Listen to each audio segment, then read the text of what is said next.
Senhor, amados, mais uma vez estamos aqui para trazer uma mensagem do Senhor ao vosso coração, que se encontra em Efésios capítulo 2, versículo 8 a 10. Porque pela graça sois salvos por meio da fé, e isso não vem de vós, é dom de Deus. Não vem das obras para que ninguém se glorie, porque somos feitura sua, criados em Cristo Jesus, para as boas obras, as quais Deus preparou para que andássemos nela. Esses 3 versículos apresentam o plano de salvação da maneira mais simples e talvez a mais clara que possa se encontrar na Bíblia. Tudo começa com a graça de Deus. É dele a iniciativa em providenciá-la. A salvação é dada àqueles que não merecem, e isso com base na pessoa do Senhor Jesus Cristo e na obra feita por Ele. É dada como possessão, presente. Quem a possui sabe que tem. Escrevendo para Efésios, Paulo diz: sois salvos. Tanto ele como os seus leitores sabiam disso. A maneira como recebemos a dádiva eterna é mediante a fé. Ter fé, nesse caso, significa assumir o lugar do pecador, culpado e perdido, e receber o Senhor Jesus como única esperança de salvação. A verdadeira fé que salva se manifesta quando a pessoa se entrega totalmente a Cristo. Qualquer ideia de merecimento ou de que o homem pode adquirir a salvação pelas obras é completamente destruída pelas palavras: não vem de vós. Pessoas mortas nada podem fazer e pecadores nada merecem, a não ser o julgamento. É dom de Deus, uma dádiva. É forçosamente da graça. É um presente incondicional. E somente assim que Deus oferece a salvação. É dom de Deus. É uma salvação pela graça mediante a fé. Esse dom é oferecido a todas as pessoas em todos os lugares. Não vem de obras significa que não pode obtê-las por atos que mereçam méritos. Por exemplo, a salvação não pode ser alcançada por meio de confirmação, batismo, por ser membro de uma igreja ou por frequentar uma igreja, por tomar santa ceia, tentar guardar os 10 mandamentos, observar o sermão da montanha, ofertas de caridade, nem por ser bom vizinho ou por levar uma vida moral respeitável. As pessoas são salvas, não são salvas pelas obras. Também não são salvas pela fé adicionada a obras. Somos salvos somente pela fé. No momento em que incluímos obras de qualquer qualidade ou quantidade como meio de alcançar a vida eterna, a salvação deixa de ser pela graça. Uma obra, aleluia, uma razão pela qual as obras são absolutamente excluídas é evitar que alguém se glorie. Se alguém pudesse ser salvo por suas obras, então teria razão de se gloriar perante Deus. Isso, porém, é impossível. Ademais, se alguém pudesse ser salvo pelas suas boas obras, então a morte de Cristo seria desnecessária. Porém, sabemos que Ele morreu porque não havia outra maneira pela qual pecador, culpado, pudessem ser salvos. Se alguém pudesse ser salvo por suas obras, então esse alguém seria seu próprio Salvador e poderia adorar a si mesmo. Isso seria idolatria, o que Deus proíbe.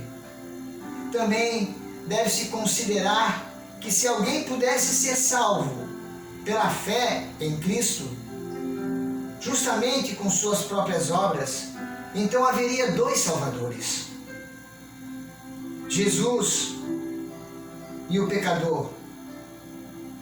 Cristo teria que compartilhar sua glória de Salvador com mais alguém, e isso é inadmissível. Finalmente, se alguém pudesse contribuir para a sua salvação com suas obras, isso colocaria Deus na posição de devedor, o que também é impossível. Deus não pode dever nada a ninguém. Em contraste com as obras, a fé exclui a jactância, vaidade, orgulho, arrogância. Porque sendo a salvação unicamente pela fé, não há nenhum lugar para méritos. O homem não tem razão para se orgulhar, nem mesmo por ter crido no Senhor. Ter fé no Senhor Jesus é a coisa mais saudável, mais racional que se pode fazer. Confiar no Criador e Redentor é ser lógico e racional. Se não podemos confiar nele, em quem mais podemos confiar? Aleluia! O resultado da salvação é que somos feitura dele, uma obra-prima de Deus e não de nós mesmos. Um crente nascido de novo é obra-prima de Deus. Quando pensamos que da matéria bruta com que teve que trabalhar, e maravilhosa ver o que Deus foi capaz de fazer. Na verdade, essa obra-prima não é nada mais, nada menos que uma nova criação através da união com Cristo. Porque se alguém está em Cristo, nova criatura é. As coisas velhas já passaram, eis que tudo se fez novo. O objeto da nova criação se encontra nas palavras. O objetivo da nova criação se encontra nas palavras para boas obras. Se é verdade que não somos salvos pelas boas obras, também é verdade que somos salvos para boas obras. Aleluia! As boas obras não são a raiz, mas sim o fruto da salvação. Não trabalhamos a fim de sermos salvos, mas trabalhamos porque já somos salvos. É isso que é enfatizado em Tiago, capítulo 2, versículo 14 ao 26. Quando Tiago diz que a fé sem obras é morta, ele não quer ensinar que somos salvos pela fé somada às obras. Antes refere-se à qualidade da fé, que resulta em boas obras. As obras comprovam a realidade da nossa fé. Paulo concorda plenamente com isso, dizendo: somos feitura dele, criado em Cristo Jesus para boas obras. A sequência estabelecida por Deus é a seguinte: fé, salvação, boas obras e galardão. A fé conduz à salvação. A salvação resulta em boas obras. As boas obras serão galardoadas por Jesus.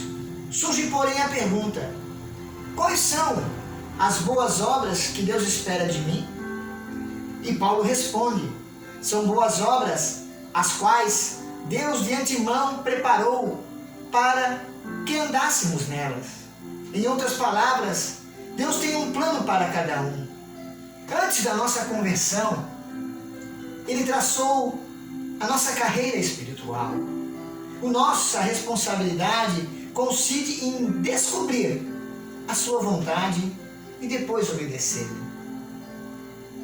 Não precisamos planejar a nossa vida. Basta aceitar o plano que Deus preparou. Assim ficamos livres de preocupações e ansiedades. Isso também garante que nossa vida glorifique mais a Deus, traga bênçãos para os outros e redute em maior galardão, a fim de sabermos quais são as boas obras que Deus planejou para nós. Em nossa vida devemos confessar e abandonar o pecado tão logo nos conscientizamos dele. Dedicarmos a ele contínua e incondicionalmente. Estudar a palavra de Deus a fim de discernirmos a sua vontade, então fazer o que ele nos diz. Passar algum tempo em oração todos os dias. Aproveitar todas as oportunidades para servi-lo. Cultivar a comunhão entre outros crentes e acolher os seus conselhos. Deus primeiro nos prepara para as boas obras, depois prepara boas obras para fazermos. Finalmente, Ele nos galardoa ao praticarmos as boas obras. Assim é a graça. Eu agradeço a oportunidade de entrar no seu lar e poder trazer essa mensagem a você. E agora eu quero orar contigo, Pai amado e querido Deus, que esta palavra venha de encontro a corações e venha entender, Senhor, que tudo é pela Tua graça. A Tua graça nos basta. É o que te agradecemos em nome de Jesus Cristo. Amém e amém.